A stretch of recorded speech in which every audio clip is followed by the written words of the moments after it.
In this episode, we're going to be talking about prioritizing pleasure and specifically self-pleasure, and even more specifically, sexual self-pleasure. Yes, I am sharing my journey and my discoveries and inviting everyone who's listening to go have a major freaking orgasm. You ready? Let's do it. Hello, you are listening to the Love Your Life as a Performer podcast. I'm Kelly Youngman, and I am the life coach for performers. I help actors, singers, and dancers love themselves and their lives way more. So keep listening to learn how you can love your life both on and off the stage. Hello, and welcome back to episode 48 of the Love Your Life as a Performer podcast. Wow, it has felt like I've lived a million lives since I last recorded a podcast, because the last episode I was getting ready to head to my vacation in Italy. And I have to say that it was truly as life-changing as I expected it to be. I flew into Venice, got to spend about a day and a half by myself before I met up with friends. We drove up to the mountains. Our best friend got married in the freaking mountains. It was incredible. It looked like the sound of music. The hills were alive.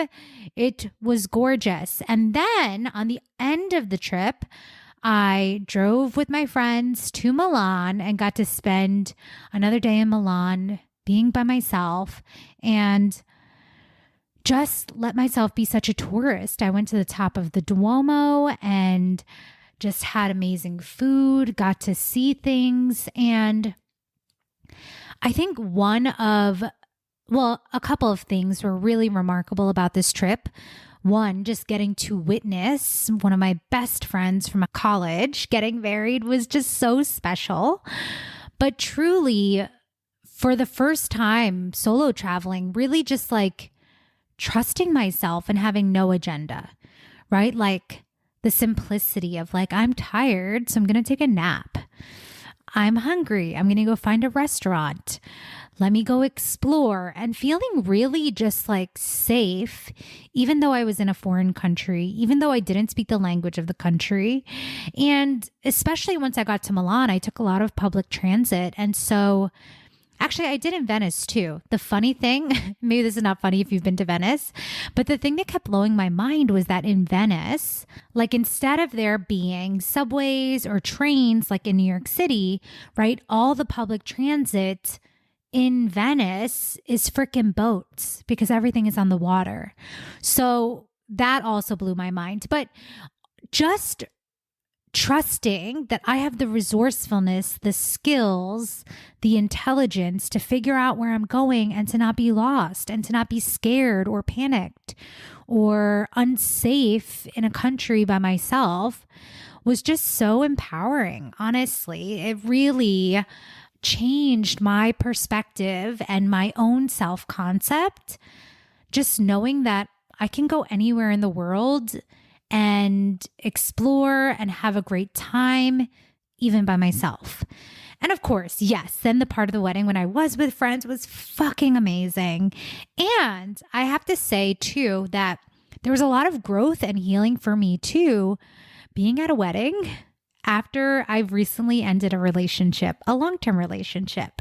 And I feel like for people who have gone through breakups, maybe I will do an episode about this in the future, because I feel like I've just been learning so much about myself, and I know that the way I'm handling this is very different from other friends that have gone through breakups. Not good, bad, right, or wrong, not better or worse, but I feel a lot of freedom and peace in this journey, even though, yes, there is a lot of sadness and grief and mourning the relationship, right?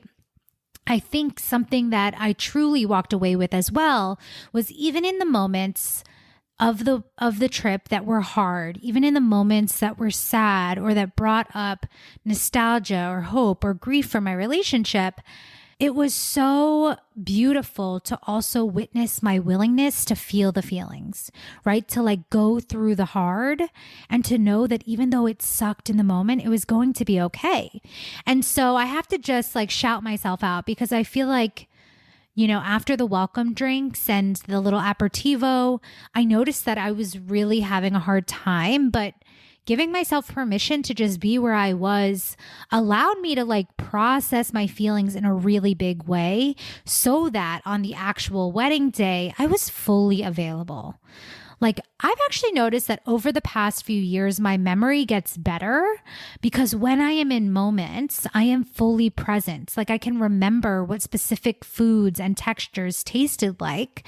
I can remember certain songs that were played. I can remember the energy of the whole entire day because I wasn't somewhere else, right? I wasn't still in my feelings and still holding on or resisting any of the sadness that was coming up. I let myself fully go there, which gave me the emotional availability then to really be present and enjoy celebrating love, enjoy celebrating my friend, and genuinely having the best freaking time.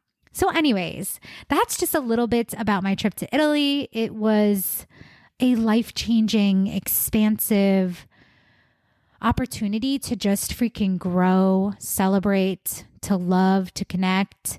And yeah, wow, it was great. Okay, and let's jump into today's episode. Okay, so I'm going to just give you this little baby warning that this episode is going to be talking and mentioning sex and pleasure and masturbation. And I've been telling friends, clients, everyone in my life that I am in this very sex positive phase.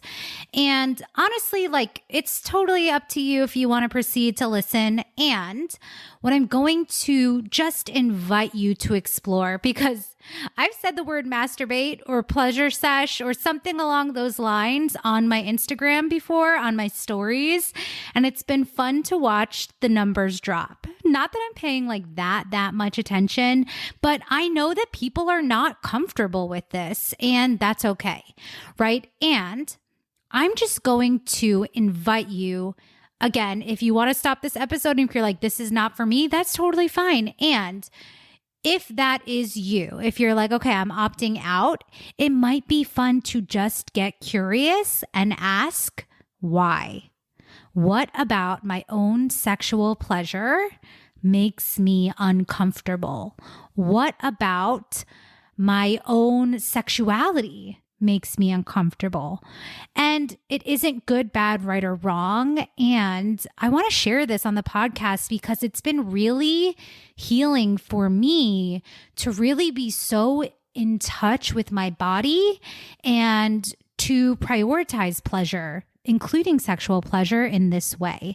And so that's what this episode is going to be about. Like I said, you have the option to stop and not listen. And, if you're going to join me, let's freaking lean in. So something that has really been just changing my life so much is opening myself up to enjoy my body, to love my body, to please my body. And not only in a sexual way, but also in terms of taking nice baths or getting massages or receiving acupuncture or prioritizing things that just take care of the way that I feel, prioritizing the sensation in my body when I get my nails done or when I take, again, it doesn't have to look exactly like how I live, right? And what does it look like to normalize pleasure, including sexual pleasure? And I say this because I think growing up Catholic for a lot of my life, there was a lot of shame around sex and pleasure and the idea of a woman just owning her body, right? And I think we've come a long ways. I think that younger generations than me are also wildly more sex positive, but it has taken me a long time to get to this place.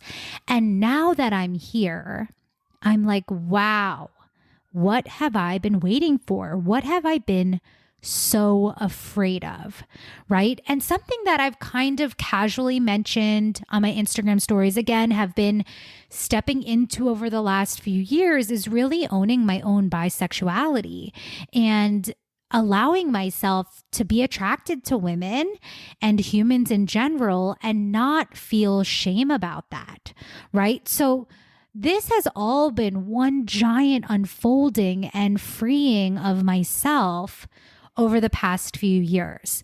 And again, I feel like growing up with specific religious beliefs, it's not good, bad, right, or wrong, but it was like not something that I grew up talking about. Like it was not something that was very normal or common in my household to talk with my parents. I've been thinking about a lot how, back in the day, of course, most of us had like sex education in school or something of that nature. But I remember my mom, love her so much, but like giving me a book of like, okay, I want you to read this. This is a book about your body.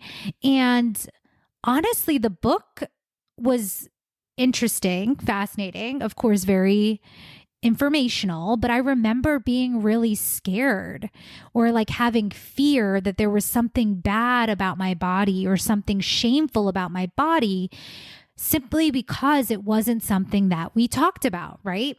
And so again, stepping into owning my sexuality, but then also owning my sexual pleasure has been such a beautiful unfolding. Now, I think I mentioned this. I don't know where I mentioned this. I say a lot of words, but I have a podcast episode coming out. And I remember, not to spoiler alert anything, but being asked sort of like rapid fire questions. And something someone asked me was like, what is one thing you can't live without? And in my blunt first thought, best thought answer, I said my vibrator.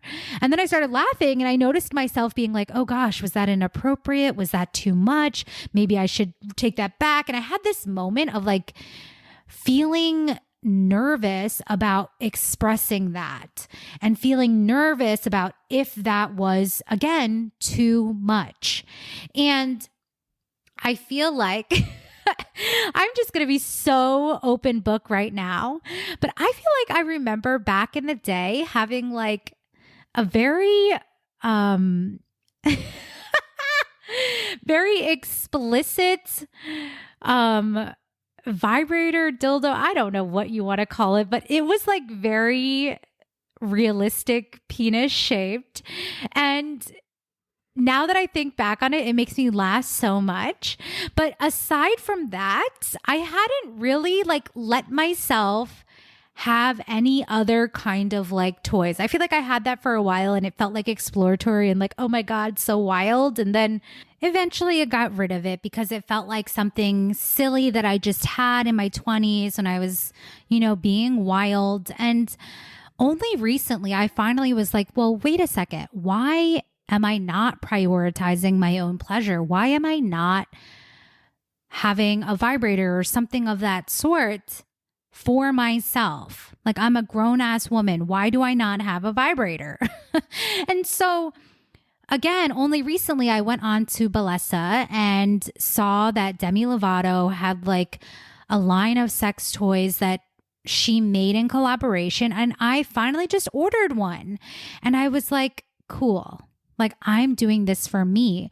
And I just noticed it within myself, even this like, I don't know, like, oh my gosh, this is so naughty, or this is so, I don't know, like that fear of like, I'm being so overly sexual because I'm doing this.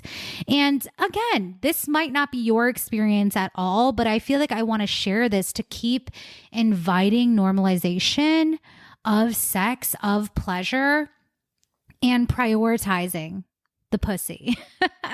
And if you're not a female, if you're not female presenting, prioritizing the penis too, okay? We just get to love this sexual side of us and allow our pleasure to be just like an integral part of our lives. And so I'm going to share yet again another very personal moment that happens, because I do think that when we're prioritizing pleasure, and especially sexual pleasure, I think it invites this opportunity just to be so intimate with ourselves and our energy and to create release, right? And so I feel like the other day I just had this beautiful moment of, yes, masturbating, having a self-pleasure sesh, and realizing that I was so in love with myself, not in an arrogant or egotistical way, but that there was this deep connection of self, of worthiness to receive pleasure from me, willingness to receive and experience pleasure from myself for myself. And it was honestly one of the most beautiful experiences so far in my life. I don't know. Yeah, I think really, truly, there was like this release of emotion too in that moment of awe, appreciation, of wonder for the magic of our bodies, right? Regardless of your gender, like we all have access to really embracing who we are in our fullness, in love and acceptance, in, again, like the feeling of awe. I want you to just get curious for a second. When is the last time that you felt awe about yourself and awe about your body? And like literally the magic of having this human vessel on this planet. I just feel like sexuality is such a natural part of who we are as humans. And it's so interesting that sometimes in American culture, sexuality is portrayed in this like hypersexualized, like unsafe, I don't know, like it's just like very fetishized maybe, or stigmatized. I don't even know. Now I'm just saying a bunch of words, but it takes on this energy of not being something that's just like inherently part of being human. And so I've just been like rediscovering for myself the connection to sexual energy that also doesn't have to be so freaking literal, right? It's not about like walking around wanting to fuck everybody, even though like that is totally in your right to feel that way, but harnessing just like, again, the sexual energy inside of ourselves. And I'm sure that I will have future thoughts about this because, again, I'm still on this journey of learning and discovering and exploring it myself too, right? But it's like, I think there's just so much more room for all of us to feel really safe in our bodies, safe with our own pleasure, and safe with, you know, whether it's with partners or with ourselves, like expressing and finding what we even like, right? Like what we even like, and giving ourselves permission to explore that. I just, again, if you have had that experience, I think that's amazing and beautiful, but I feel like I'm late to the party on this, which is why I wanted to bring it to the podcast.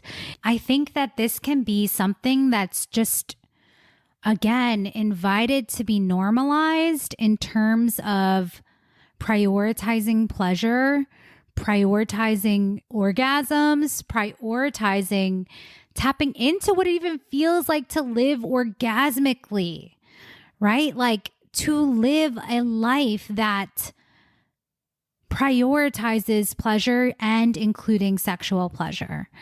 And so, I don't know. Whoever needs to hear this is going to hear it.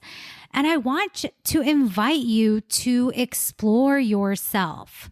Explore what feels good.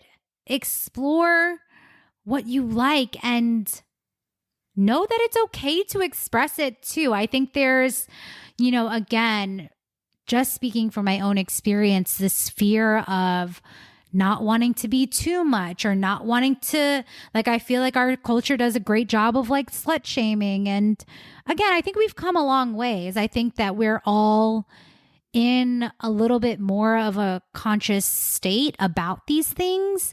And like, where can we still soften? Where can we be willing to own our pleasure so much that you're willing to tell someone when you're playing or exploring bodies together, hey, I like it when you do that. Like, it could be as simple as that. Or just being so intimate with yourself that you know how to trust the pleasure and to lean into it. Okay, so that's what I got for you this week. I want to give you some homework to go please your damn self. And if masturbating's not your thing, maybe again, it's like giving yourself time to lotion or to take a nice bath or to just like really be sensation based in your body, I think gives us this opportunity to drop out of our brains and overthinking. And again, get back into the sensation and the wisdom of what our body has to offer us when we're not walking around completely disconnected and, just using sex as, again, it's not good, bad, right, or wrong, but using it as like an escape or an obligation, especially in long-term relationships, right? It's like, oh, it's that thing we got to do. But like coming back to the enjoyment of your body, your sexual pleasure, and harnessing your like sacral chakra energy, right? I just think it's so fun for all of us to be willing to own that, to witness it in others, and to just fucking enjoy it. So I'm wishing everyone an amazing freaking orgasm. That's what I've got for you this week, and I will meet you back here for another episode. Hey, I want to invite you to get started, because if this is blowing your mind, imagine the impact of when we actually work together. If you're committed to loving your life as an actor, singer, or dancer, come join us inside of the Performers Plan. You get lifetime access to the program, the community, and high-quality coaching for the rest of your career. Go to kellyyoungmanwellness.com/the Performers Plan to join us now. I'll see you inside.